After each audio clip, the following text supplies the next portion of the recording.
My name is Rachel Monroe.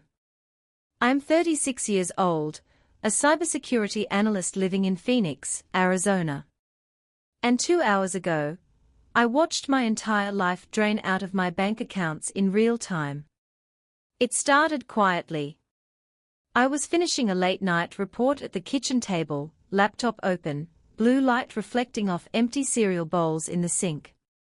My phone buzzed once. Then again. Then again. Push notifications stacked on my screen like dominoes falling. At first, I assumed it was a system glitch. Banks have them all the time. But something in my chest tightened anyway. I opened my banking app. And froze. Checking account, $0 savings, $0 emergency fund, $0 college account I'd started when my daughter was a toddler, $0 every cent gone. Transferred out. Not hacked randomly. Not brute forced. Transferred through a device I recognized immediately. My brother's phone. Ethan Monroe. The same brother I'd once pulled out of eviction court. The same brother I'd trusted enough to leave as an authorized user years ago, back when he just needed a little help getting back on his feet. This wasn't borrowing. This was erasure. My heart slammed so hard I could hear it in my ears. Rent was gone. Tuition was gone. Every overtime shift. Every freelance job I'd done after my daughter fell asleep. All of it, gone in seconds by someone who knew exactly how much I depended on that money.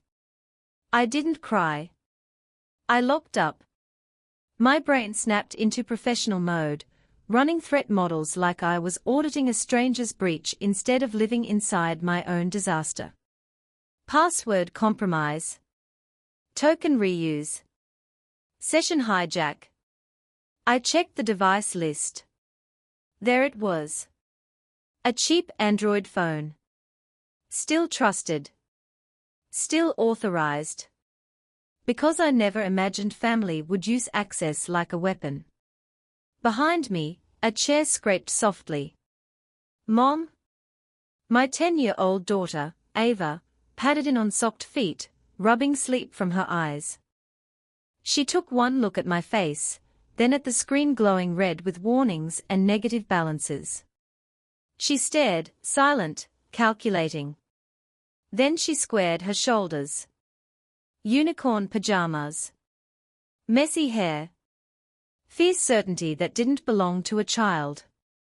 Don't worry, she said. I handled it. My brain short-circuited.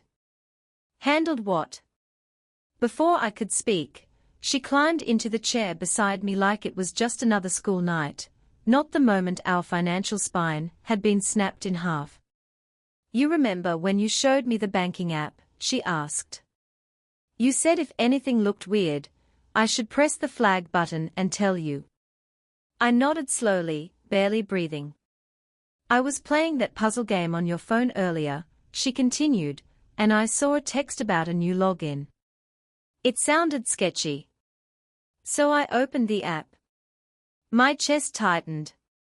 The numbers were moving, Mom. Like a video game. So I pressed the emergency freeze button. And I reported the device. I looked back at the screen. A banner I hadn't noticed before blinked quietly at the top. Temporary hold applied, suspicious activity under review. The room tilted. You froze the accounts. I whispered. She shrugged. You said if something feels wrong, don't be polite. Hit the red button. On the transaction list, one final transfer sat suspended, initiated but not cleared. Ethan had almost taken everything. Almost. Ava had slammed the door shut on his fingers. Relief crashed into shame. I was the expert. The one companies paid to protect millions. And my 10-year-old had reacted faster than I did. Mom, she asked softly. Are we going to be okay? I pulled her into my arms, already knowing one thing with absolute certainty. This wasn't just theft. This was betrayal. And I was done pretending family deserved unlimited trust. I hugged Ava tighter than I meant to, my heart still racing. Her small body was warm and solid against mine, real, while the numbers on my phone felt unreal, like a nightmare I hadn't woken up from yet. "How did you know it was Uncle Ethan?" I asked carefully. Not accusing. Not panicked. Just needing to understand. She leaned back and studied my face, making sure I wasn't angry. Then she slipped her hand into the pocket of her hoodie and pulled out her tablet like she'd been waiting for this exact question. "Because of the map," she said simply. "The map?" I repeated. "Find my," she explained, tapping the screen awake. "You made me share my location with you last year, remember? And you shared yours with me. You also shared Uncle Ethan's when we went to the theme park. You never turned his off." My stomach dropped. She opened the app and rotated the tablet toward me. There it was. A clean digital map, calm and innocent looking. 3 dots. One labeled Rachel, me, sitting exactly where I was. One labeled Ava, just a few feet away. And one more, blinking faintly from a roadside motel nearly an hour away. "Outside Tucson," she said, like she was reading the weather. "You weren't there. So I knew it wasn't you." I stared at the screen. While I'd been spiraling through worst-case scenarios, my daughter had calmly cross-referenced location data like a junior analyst. When the bank message popped up, she continued, "I checked the map first. Then I opened the app. The money was moving really fast. That's when I pressed the red button." Something inside my chest cracked, half pride, half heartbreak. "That was very smart," I said quietly. She shrugged, but her mouth twitched like she was holding back a smile.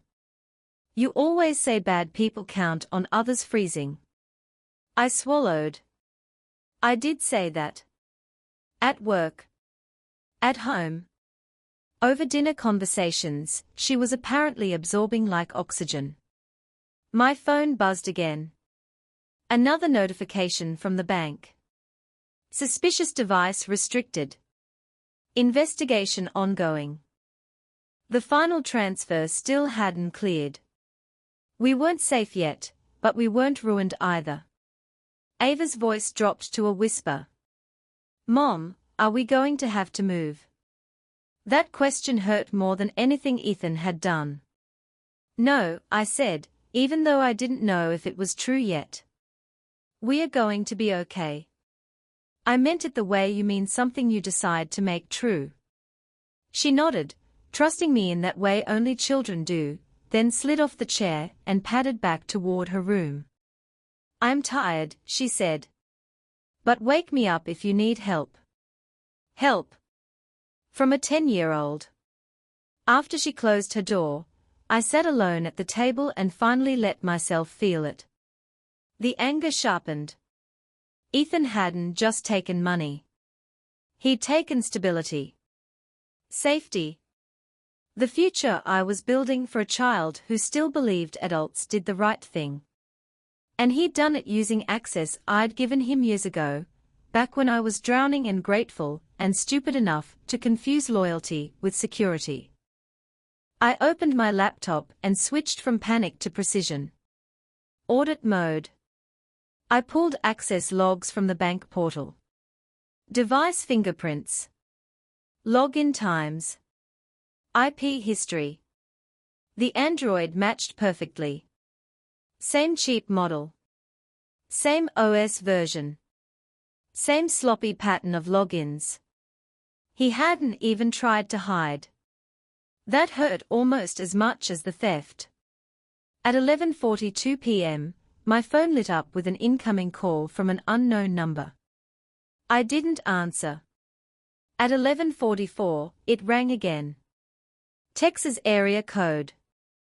I muted my laptop. My co-worker Nina Perez was still on a video call with me, helping me trace the transfers, and answered. "What the hell did you do, Rachel?" A familiar voice exploded into my ear.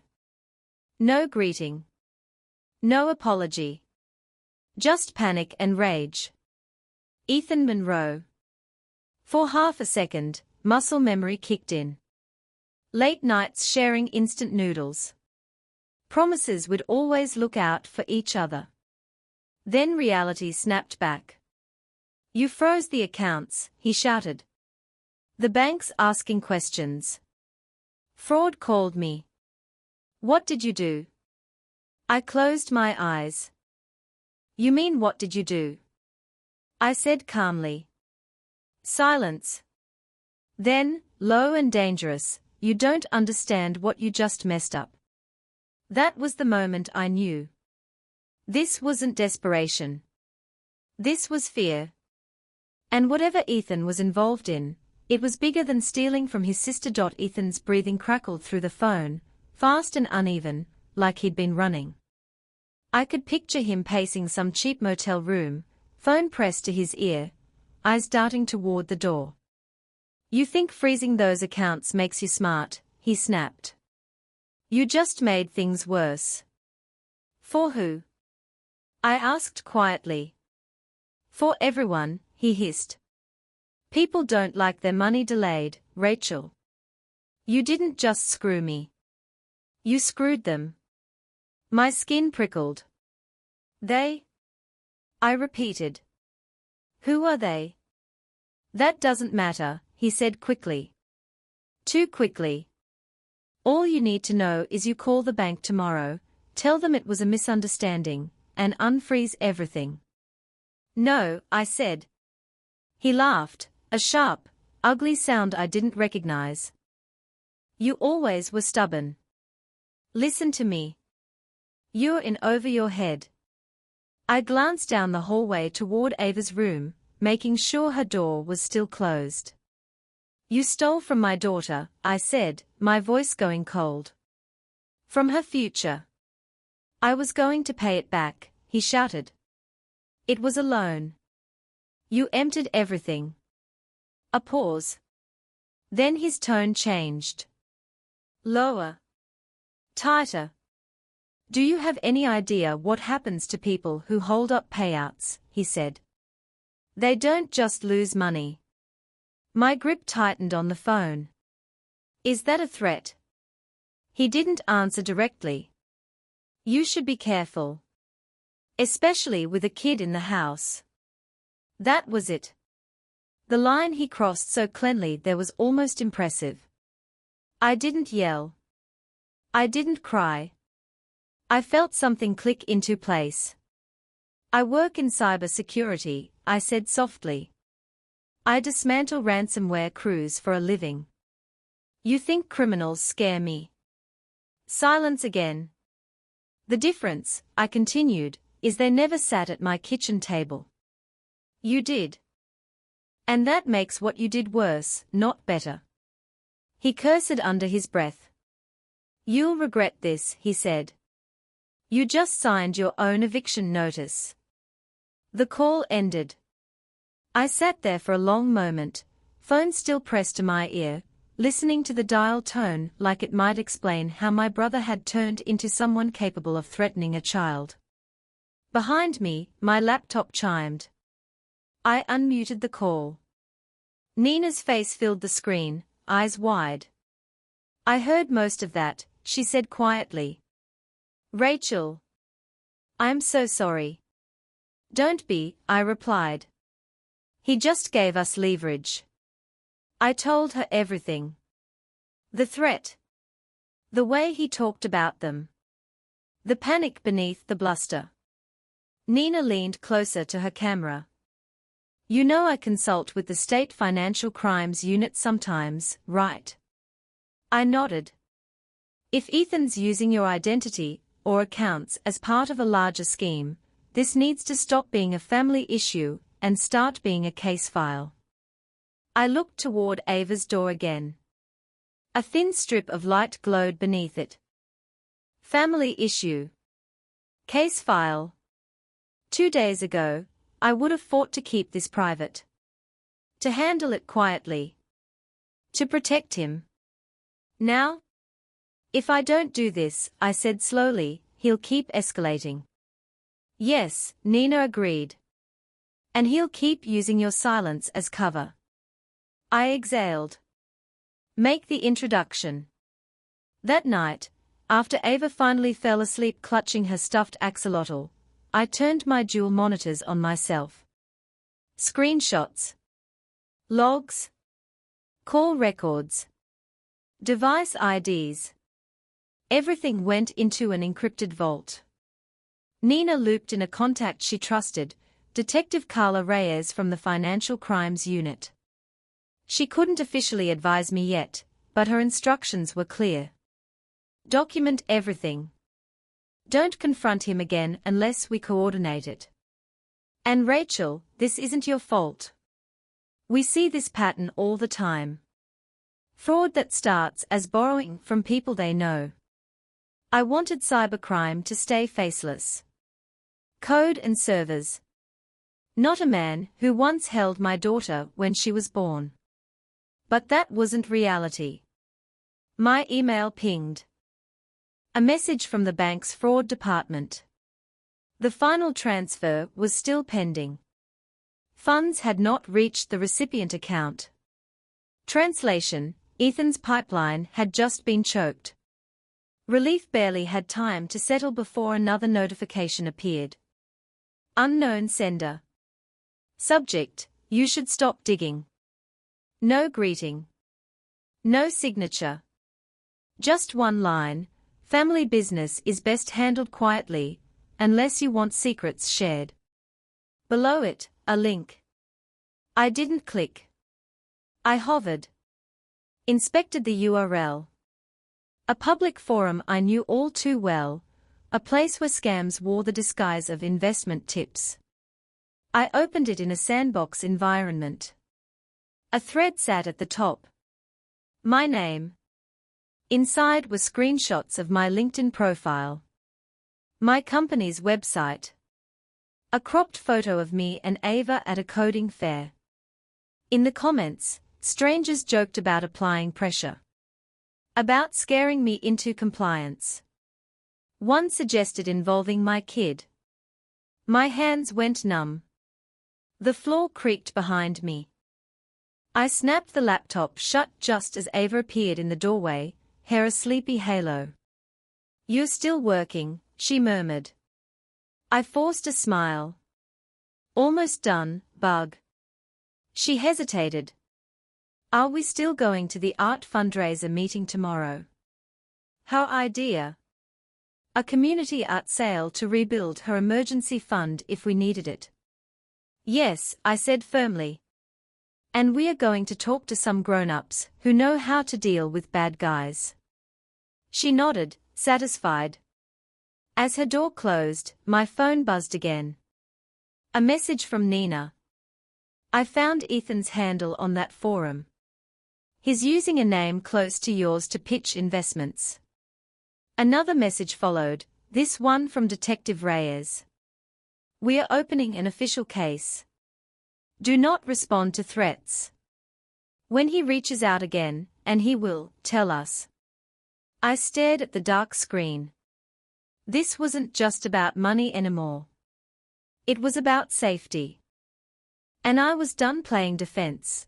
The next afternoon, the community center buzzed with noise, kids laughing, parents talking over one another, markers squeaking against poster boards. Ava sat cross-legged on the floor, proudly explaining her idea for the art fundraiser. Each picture tells a story, she said seriously. Safe money and danger money. Like superheroes and villains. She'd drawn a piggy bank with a cape. I smiled, but my nerves stayed tight. My phone buzzed again. Unknown number. You think strangers are going to save you? You're making this worse. Call me. I didn't reply. I watched Ava instead, How confidently she spoke, how easily the other kids listened. The pride in my chest nearly drowned out the fear. Nearly. As the meeting wrapped up and parents began corralling children, I felt it before I saw it. Someone watching. A man stepped out from the shade of a large oak tree near the parking lot. Mid-40s. Baseball cap. Hands visible, held slightly away from his body. Recognition hit like ice water. Lucas Hart. A former friend of Ethan's. A name I remembered from whispered stories and blurry photos on an old phone. The one who'd supposedly gone straight. Rachel, he called quietly. Please don't panic. Every instinct screamed run. Instead, I put a hand on Ava's shoulder. Sweetheart, I said calmly, go sit in the car. Lock the doors. I'll be right there.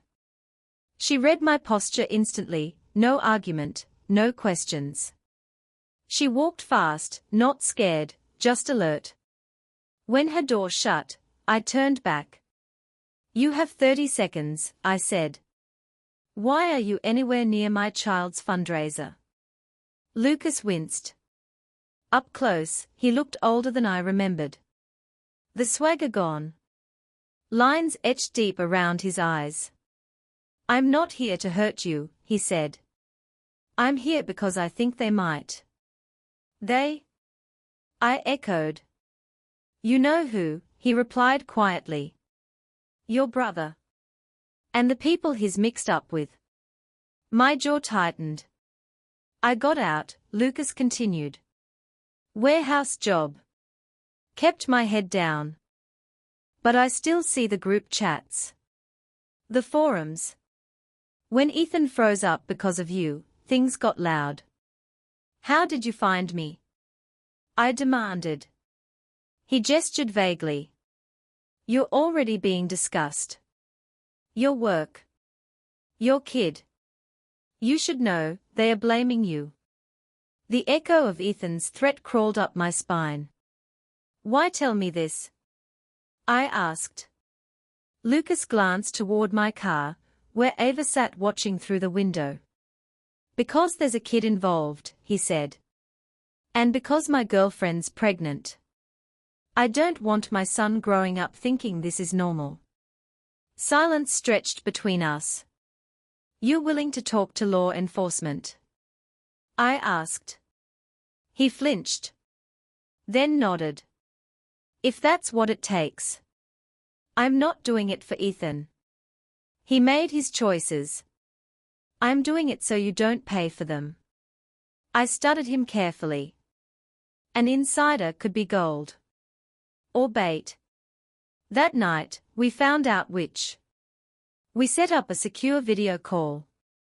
Me at my kitchen table. Nina at her workstation. Detective Carla Reyes in her office, case files stacked behind her. And Lucas, sitting stiffly in a dim living room. He laid everything out. Encrypted chat apps. Burner phones. Drop accounts. How Ethan bragged about using my cybersecurity career as proof his investments were legitimate. I watched Detective Reyes shift from polite to predatory focus. We can work with this, she said. If you're willing to capture conversations under our direction, we can protect Rachel and dismantle more than one operation. Lucas swallowed. Tell me what to do. After the call, Ava padded into the kitchen, hugging her axolotl. Is it over? She asked. Not yet, I said. But we are not alone anymore. Her eyes lit up. Like a squad. Exactly. She grinned. Can I be the strategist? I made a list of all the apps Uncle Ethan ever used on your phone. She held up a notebook, pages full of dates, symbols, tiny warning icons. My throat tightened. Yeah, I said softly. Those are data points. Later, lying awake, I realized something chilling. The trap wasn't going to look dramatic. It was going to look believable. And if it worked, Ethan wouldn't just be caught. He'd be exposed. The plan felt less like a sting and more like a controlled collapse. Detective Carla Reyes wanted something simple and undeniable, my brother, on record, demanding the funds be unfrozen and admitting they weren't his. Maybe even bragging about the larger operation he'd plugged into. The problem was trust. Ethan no longer trusted me. So we needed a reason for him to believe I'd cracked. That reason came from the last person I expected.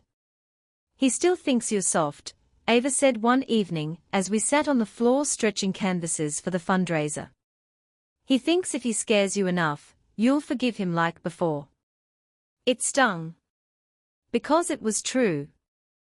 So, she continued carefully, you should sound scared now.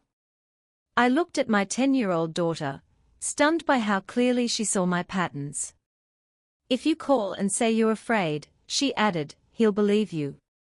Detective Reyes listened silently through the secure line. She's right, the detective said finally. Predators rely on past behavior. If you sound like the sister who always cleaned up his messes, he'll take the bait. My hand trembled as I picked up the phone. The recorder was live. I dialed. He answered on the second ring. What do you want? Ethan snapped. I injected a tremor into my voice that wasn't entirely fake. You were right, I said. This is bigger than I thought. Silence. They sent me messages, I continued. They know where I work. I can't sleep. I keep thinking about her. I let my voice catch. I can't let anything happen to my daughter. He exhaled, slow and smug. Told you, he said. You're out of your depth. Maybe, I whispered. But I talked to the bank. There might be a way to fix this. Agreed Ward with suspicion on the line. What kind of way? He asked carefully. If we meet, I said, sign some forms. We can say it was a misunderstanding. Clerical error. Shared account confusion. Banks like tidy stories. He hesitated. Where? Town Lake, I said. Public trail. By the big sculpture. Noon tomorrow. Detective Reyes had insisted, crowded, visible, cameras everywhere. Fine, he muttered. And Rachel, don't try anything stupid. The next day was painfully beautiful. Clear sky. Sun glittering off the water. Joggers, families, cyclists weaving through the trail. Under my sweatshirt, a small transmitter pressed warm against my ribs. Its wire taped carefully along my side. Ava wasn't with me. Nina had taken her to a co-working space under the excuse of a bring your kid to code day, complete with pizza and strict instructions to keep her away from any live feeds. I still felt her absence like a missing limb. Lucas sat on a bench half a block away, pretending to scroll his phone. His role was simple, early warning. If Ethan showed up with backup, Lucas would alert Detective Reyes' team before I ever saw them. He's here, the detective murmured in my ear. Ethan separated from the crowd, hands jammed into the pockets of his hoodie. He looked thinner. Smaller. Not the invincible older brother my memory kept inflating. You look terrible, he said instead of hello. Stress doesn't suit you. Stealing from family doesn't suit you either, I replied. He rolled his eyes. Are we doing this or not? I held up a thick folder, fake bank letters, forms, enough bureaucratic weight to make it look real. We are, I said. But I need to hear something first. He frowned. What? Why? I asked quietly. Why did you do it?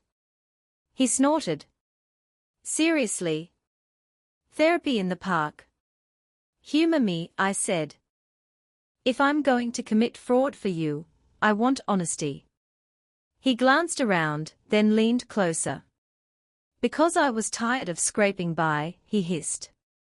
Because you got the fancy job, and the perfect kid, and I got debt and temp work. You left the door open. I just walked through it. By stealing from my child, I said. I told you I'd pay it back. With what? I asked. The profits from the scams you're running using my name. His eyes flashed. You've been talking, he said slowly. That's when a voice cut in behind us. He's right, a woman said sharply. You are a coward. We both turned. Vanessa Cole. Ethan's girlfriend. She looked exhausted. Angry. Awake in a way that told me she'd finally seen the edge of the cliff she was standing on. And that was when everything started to unravel. Vanessa's presence knocked the air out of the moment. Vanessa? Ethan snapped. What are you doing here?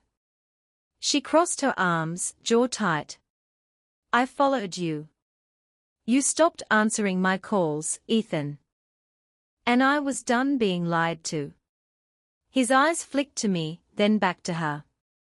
This is family business. No, she said coldly. This is criminal business. And I'm standing in it. The transmitter at my side felt suddenly heavier. Vanessa turned to me. You're Rachel, right? The sister. I nodded. She told me you were paranoid, Vanessa continued, never taking her eyes off Ethan. That you were trying to sabotage him because you were jealous. Ethan lunged a step toward her. Shut up. She didn't. I found the burner phone, she said. And the fake profiles. And the accounts opened in your name, Rachel. I checked, because I work in compliance, you idiot. That was new. Ethan froze. You went through my stuff. I went through your lies, she shot back. And you dragged me into it. You used my address for one of the drop accounts. My heart hammered. That was bigger than we'd hoped for. Vanessa's voice cracked. Do you have any idea what this would have done to my career? To my parents? To my record? Ethan's bravado crumbled into fury. You think she's innocent, he snarled, pointing at me. She froze everything. She talked to cops. She's the reason people are panicking. I forced myself to stay calm. You threatened my child, I said. You lost the right to my protection. Vanessa's face drained of color. You threatened a kid. Ethan opened his mouth. Closed it. That silence said everything. I'm done, Vanessa said quietly. I already sent screenshots to my attorney.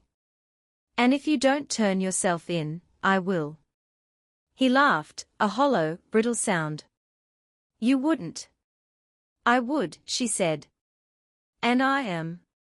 Behind us, I heard hurried footsteps. Detective Carla Reyes stepped out from the crowd, badge visible but discreet. 2 plainclothes officers flanked her. Ethan Miller, she said evenly, you're not under arrest yet. But you are being detained for questioning regarding financial fraud, identity misuse, and interstate wire violations. His face went slack. This was a setup, he whispered, staring at me. Yes, I said softly. It was. Vanessa covered her face with her hands, shoulders shaking, not with fear, but relief. Ethan tried one last angle. You think this ends it, he spat. You think this makes you safe? Detective Reyes stepped closer. It makes her protected. She turned to me. We've got enough to execute warrants.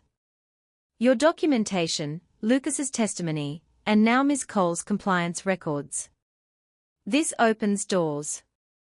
Ethan's wrists disappeared into cuffs. As they led him away, his eyes locked on mine, not angry anymore. Empty. That night, I sat at the kitchen table with Ava, both of us in pajamas, the house finally quiet.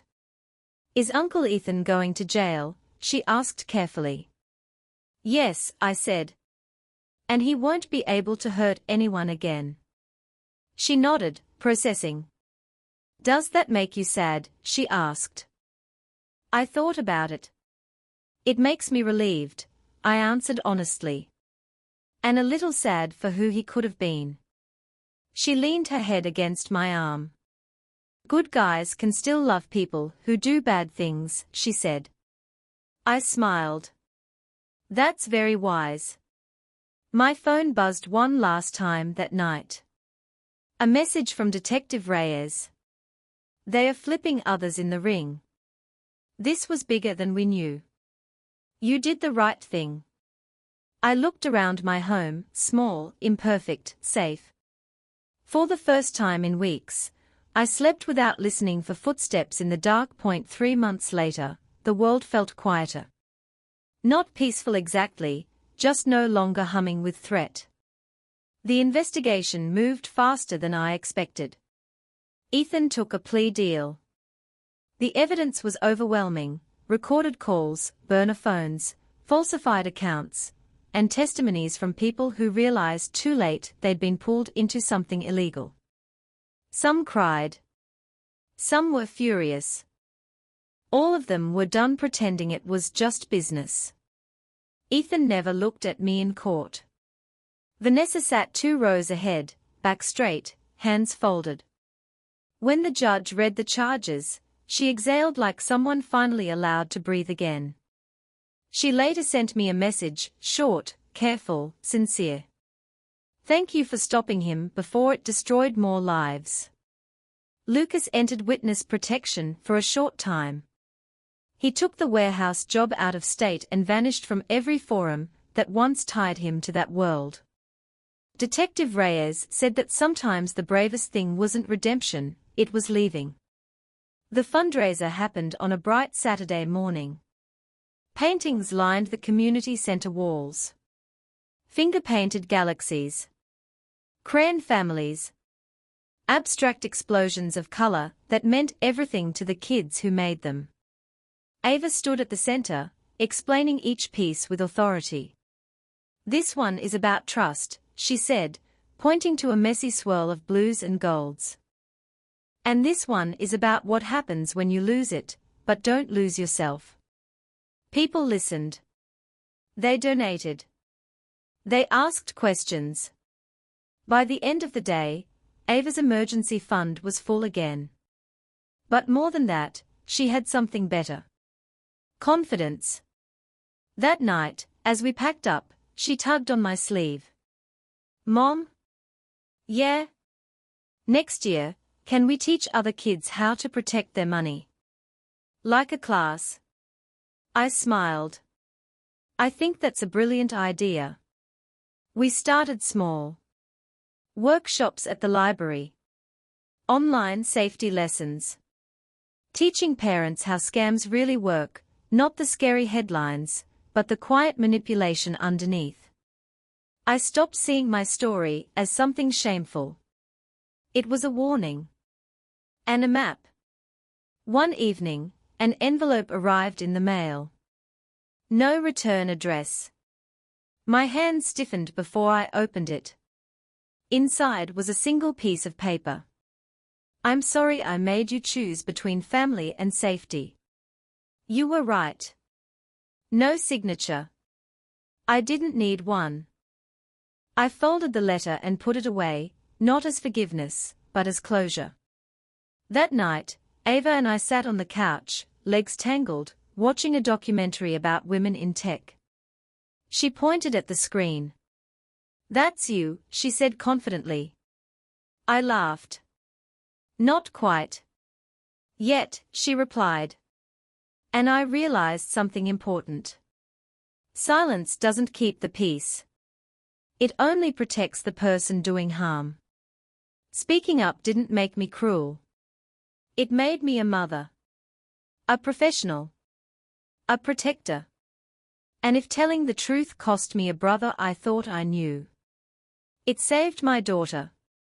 And that was a trade I'd make every time.